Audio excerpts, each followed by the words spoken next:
Hello दोस्तों, कैसे हैं आप सब। आज की हमारी कहानी है नौकरी। खुशबू, जरा जल्दी से उठ जा और रसोई में आकर मेरी मदद कर। रेवा जी ने रसोई से आवाज़ लगाते हुए कहा। खुशबू आधी नींद में सो रही थी, उसकी आंखें ही नहीं खुल रही थी। वो कोशिश कर रही थी पर कैसे उठती। रात को 1 बजे सोई थी और सुबह 6 बजे कैसे नींद खुल जाती। पर मम्मी की आवाज़ पर आवाज़ आ रही थी, सोने दो बच्ची को, रात को देर से सोई है। पापा महेश जी एक बार पलटते हुए बोले, हाँ लाड लड़ा लो, अब ससुराल जाने वाली है, वहाँ भी ऐसे सोएगी तो घर कौन संभालेगा। वहाँ तो सासू माँ को बस काम ही चाहिए होगा। बहू ऐसे सोती रहेगी तो पूरा घर भूखा ही रह जाएगा। 2 महीने बाद शादी है, पहले तो आप दोनों ने अपनी बहुत मनमानी कर ली, पर अब मैं एक ना सुनूंगी। ऐसी ही सोती रहेगी तो इसकी जल्दी उठने की आदत ही नहीं पड़ेगी और इसकी सास मुझे ताने मारेगी। रेवा जी गुस्से से फिर चिल्लाई, खुशबू जल्दी उठ कर आ, 6 बज गए हैं। इस बार आवाज़ सुनकर खुशबू नीचे उतर कर आ गई। क्या मम्मी, आपने तो एक ही रट लगा दी है। रात को इतनी देर से सोई थी तो सुबह जल्दी कैसे नींद खुलेगी। नींद आ रही है और रोज़ तो बिस्तर पर चाय देती हो, आज नहीं दोगी क्या। वो अंगड़ाई लेते हुए बोली, नहीं, आज से तू रोज़ सबके लिए चाय बनाएगी। अब तो ससुराल जाने वाली है तो मुझे तुझे इन 2 महीनों में बहुत कुछ सिखाना है, नहीं तो वहाँ एडजस्ट नहीं हो पाएगी। तुझे नहीं पता है कि ससुराल क्या होता है। चल सबके लिए चाय चढ़ा दे। रेवा जी ने कहा, आप भी कमाल करती हो मम्मी, मैं 2 महीने के बाद ससुराल जाने वाली हूँ तो आपको मेरे से लाड करने चाहिए और आप तो मुझसे काम करवा रही हो। हाँ बेटी, लाड तो मैं तेरे बहुत करूँगी, तू तो फिर उड़ जाएगी, मेरे आंगन को सोना कर जाएगी, पर मैं तुझे पक्का करके भेजूँगी ताकि तुझे वहाँ कोई दिक्कत नहीं आए। तेरा लाड करूँगी पर काम का लाड नहीं करूँगी। खुशबू ये सुनकर चाय बनाने में लग गई। चाय बनाकर वो बाहर आ गई। मम्मी, और क्या करना है। मुझे अपने कमरे में जाना है, ऑफिस का काम है, रात को पूरा नहीं हो पाया था। और मम्मी, अब ज़माना बदल गया है, आपकी बेटी वर्किंग है, कमाती है, फिर आप क्यों डरती हो। ससुराल को हवा बना रखा है, मेरा घर है और मुझे वहाँ पर जाना है, चली जाऊँगी, आप ज़्यादा ही चिंता करती हो। खुशबू ने गर्दन में बाहें डालते हुए कहा, अब बेटा थोड़े दिनों के लिए ऑफिस के काम के साथ घर के काम पर भी ध्यान दे ताकि वहाँ परेशानी नहीं होगी। रेवा जी समझाया। क्या मम्मी, अब मैं ऑफिस का काम करूँगी या रसोई में बेलन चलाऊँगी। हद है, इतनी मेहनत से पढ़ाई करी है, इतनी अच्छी कंपनी में नौकरी लगी है और आप कह रही हो रसोई में काम करूँ। रचित का परिवार ऐसा नहीं है, वो पढ़ा लिखा परिवार है। ऐसा ज़रूरी नहीं है जो आपको ससुराल में सहना पड़ा था वह मुझे भी सहना पड़ेगा।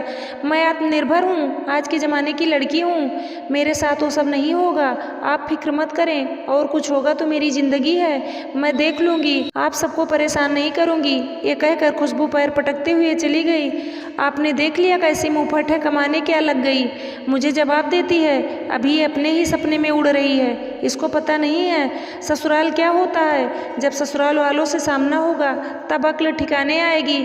खुशबू ने अपने मम्मी की एक बात नहीं सुनी और अपने ऑफिस और शादी की शॉपिंग में व्यस्त रही। शादी के दिन भी खुशबू बहुत खुश थी और आने वाले जीवन के सुनहरे सपने सजाने में लगी हुई थी। जब विदाई की घड़ी आई तो रेवा जी फूट फूट कर रोने लगी।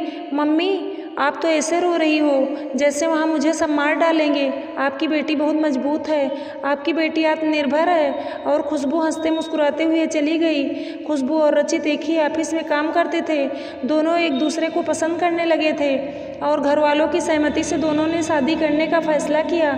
खुशबू एकल परिवार में पली बढ़ी खुले विचारों की लड़की थी और रचित संयुक्त परिवार में पला बढ़ा था, पर दोनों के बीच में प्यार हुआ और दोनों ने साथ जीने मरने का फैसला किया।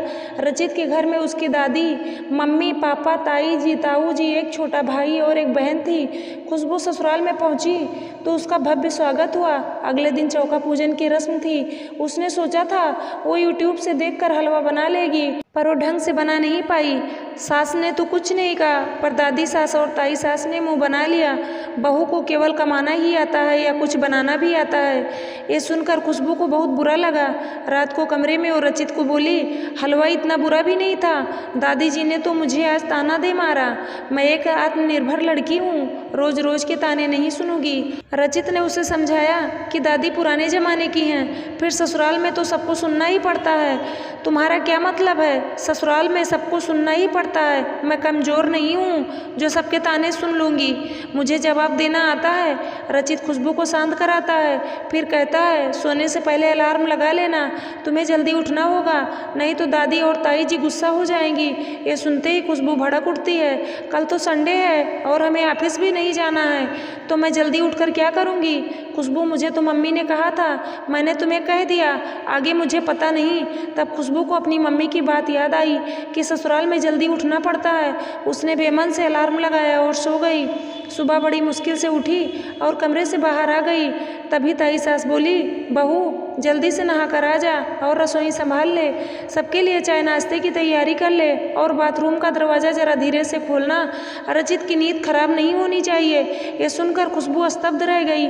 रचित और वो दोनों ही एक साथ सोए थे, एक ही ऑफिस में काम करते हैं, फिर भी रचित की नींद खराब नहीं होनी चाहिए। और उसकी नींद का क्या? खुशबू तैयार होकर आ जाती है। तभी रसोई में सास आती है और कहती है, नाश्ते में इडली सांभर बना लो, रचित को बहुत पसंद है, और दादी जी के लिए दलिया बना देना, तुम्हारे ताऊ जी के लिए थोड़ा सा उपमा बना देना, और देवर अजय के लिए प्रोटीन शेक, और ननद रीना के लिए वेजिटेबल ओट्स बना देना।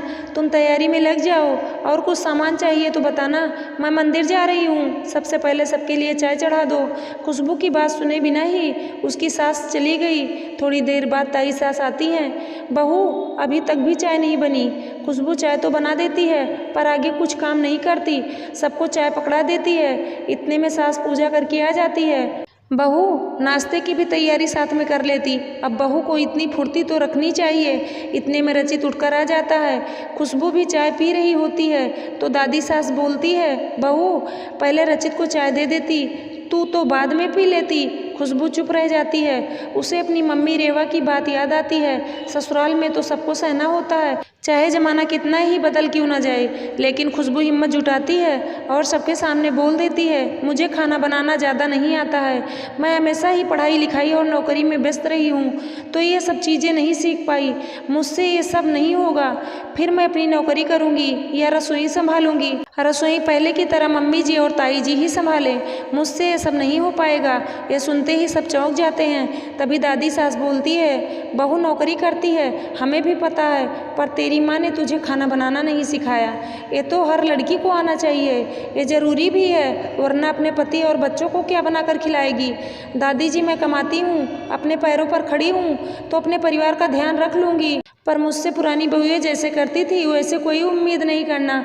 रचित तुमने भी मुझसे झूठ बोला, अपने परिवार के बारे में सच नहीं बताया, मुझे भरम में रखा। तुम्हें तो किसी घरेलू लड़की से शादी करनी चाहिए थी जो तुम्हारा घर संभाल लेती, जो तुम्हारे आगे पीछे घूमती रहती। मुझसे ये सब उम्मीद मत रखना, मैं पहले की बहुओं की तरह सब कुछ सहने वाली नहीं हूँ। ससुराल को मैं अपना घर समझ कर आई थी, पर मुझे नहीं पता था यहाँ तो सब मुझसे इतनी अपेक्षा लगा कर बैठे हैं। मैंने पढ़ाई लिखाई करी, अपने पैरों पर खड़ी हुई, पर ये सब चाकरी करूँगी तो ऑफिस का काम कब करूँगी। आप लोग एक खाना बनाने वाली रख लें, उसके पैसे मैं दे दूँगी, पर चूल्हे चौके में अपनी पढ़ाई और करियर बर्बाद नहीं करूँगी। खुशबू अपनी बात कहकर कमरे में आ जाती है और चुप बैठ जाती है। तभी रचित आता है, खुशबू ये क्या तरीका है सबसे बात करने का। ससुराल में हर लड़की को कुछ न कुछ सहना पड़ता है, वो चाहे घरेलू हो या पढ़ी लिखी नौकरी पेशा हो, थोड़े समझौते तो हर लड़की को करने होते हैं। रचित तुम सही कह रहे हो, मैं समझौते भी कर लेती, पर तुमने मुझसे शादी करने के लिए झूठ कहा था कि तुम्हारा परिवार खुले विचारों का है, पर इनकी सोच तो पुराने ज़माने की है। ये मुझे रसोई में मदद करने को बोलते, वो बात अलग थी, मैं मदद कराती और कुछ सीखती भी, पर ये तो मुझ पर सारा बोझ डाल रहे हैं। कल को कहेंगे कि नौकरी छोड़ दो, ऐसा थोड़ी होता है। रचित कुछ नहीं कह पाता क्योंकि उसे पता था कि उसने खुशबू से झूठ बोला और खुशबू ने उसका भरोसा किया। अगले दिन ही खुशबू अपना सामान पैक कर लेती है। रचित मैं जा रही हूँ, मैं इस तरह के घुटन भरे माहौल में नहीं रह पाऊँगी, तुम भी मुझे नहीं समझते हो, मैं तो तुम्हारे भरोसे ससुराल आई थी। जब पति ही पत्नी का साथ न दे तो पत्नी कितनी अकेली रह जाती है। एक पति का सहारा मिले तो पत्नी ससुराल में भी रह सकती है, सब कुछ सह सकती है, पर पति का सहयोग और सहारा जरूरी होता है।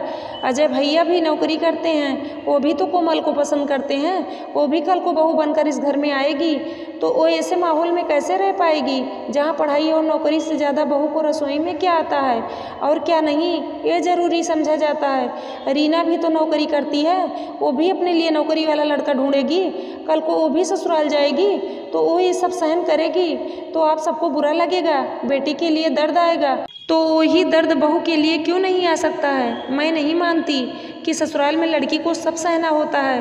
पहले की लड़कियां उपेक्षित थी, कमज़ोर थी, आत्मनिर्भर नहीं थी तो सब सहन करके चलती थी। ससुराल वालों के हाथों की वो कठपुतली बन जाती थी, जैसे कहा वैसे कर दिया।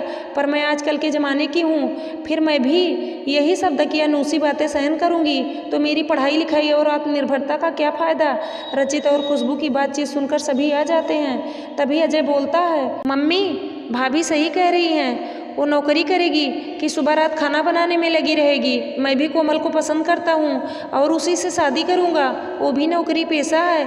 कल को आप जो व्यवहार भाभी के साथ कर रहे हो वही सब परिवार की छोटी बहू के साथ भी करोगे।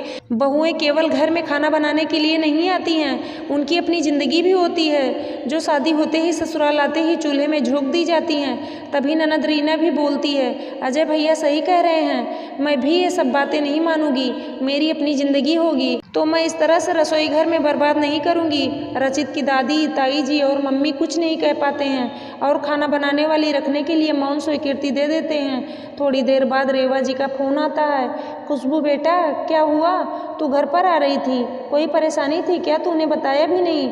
मम्मी कोई परेशानी नहीं थी, सब कुछ ठीक है, आपसे मिलने का मन था, अब अगले रविवार को आऊँगी, मैंने सब संभाल लिया है, मैं कमज़ोर नहीं हूँ, आत्मनिर्भर सशक्त हूँ, अपनी बात कहना जानती हूँ। मम्मी ससुराल में सब सहना नहीं होता है बल्कि कहना भी होता है। और खुशबू मुस्कुरा दी। उम्मीद करती हूँ दोस्तों आप लोगों को ये कहानी ज़रूर पसंद आई होगी। धन्यवाद दोस्तों।